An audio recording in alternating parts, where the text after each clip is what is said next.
গুরুত্বপূর্ণ টপিক নিয়ে হাজির হয়েছি। আজকের টপিকটি হলো মূলত এই শীতের সিজনে পরিবর্তিত আবহাওয়ায় আমরা যারা দীর্ঘদিন ধরে কাশিতে ভুগছি, দীর্ঘদিন ধরে কাশিতে ভোগার পরও বিভিন্ন ধরনের ওষুধ বা সিরাপ খেয়েছি কিন্তু ভালো হচ্ছে না, তাদের জন্য মূলত আজকে আমার এই টপিকটা।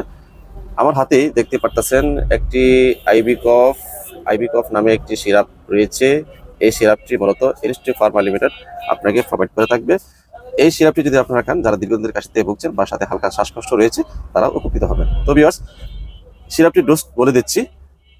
2 বছর থেকে 6 বছর পর্যন্ত বাচ্চাদের জন্য হাফ চামচ করে দিনে 2 বার, এবং 6 বছর থেকে 12 বছর পর্যন্ত বাচ্চাদের জন্য 1 চামচ করে দিনে 2 বার, এবং প্রাপ্তবয়স্কদের জন্য 1 থেকে 1.5 চামচ দিনে 3 বার।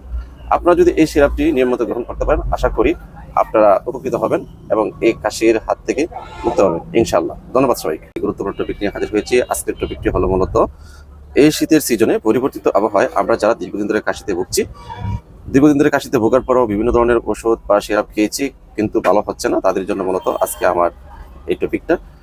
আমার হাতেই দেখতে পারতেছেন একটি আইবি কফ নামে একটি সিরাপ রয়েছে। এই সিরাপটি মূলত এরিস্ট্রি ফার্মা লিমিটেড আপনাকে প্রোভাইড করে থাকবে। এই সিরাপটি যদি আপনারা খান, যারা দীর্ঘদিন ধরে কাশিতে ভুগছেন বা সাথে হালকা শ্বাসকষ্ট রয়েছে, তারা উপকৃত হবেন। তো ভিউয়ার্স, সিরাপটির ডোজ বলে দিচ্ছি। 2 বছর থেকে 6 বছর পর্যন্ত বাচ্চাদের জন্য হাফ চামচ করে দিনে 2 বার, এবং 6 বছর থেকে 12 বছর পর্যন্ত বাচ্চাদের জন্য 1 চামচ করে দিনে 2 বার, এবং প্রাপ্তবয়স্কদের জন্য 1 থেকে 1.5 চামচ দিনে 3 বার। আপনারা যদি এই সিরাপটি নিয়মিত গ্রহণ করতে পারেন, আশা করি আপনারা উপকৃত হবেন এবং এই কাশির হাত থেকে মুক্ত হবেন ইনশাআল্লাহ। ধন্যবাদ সবাইকে।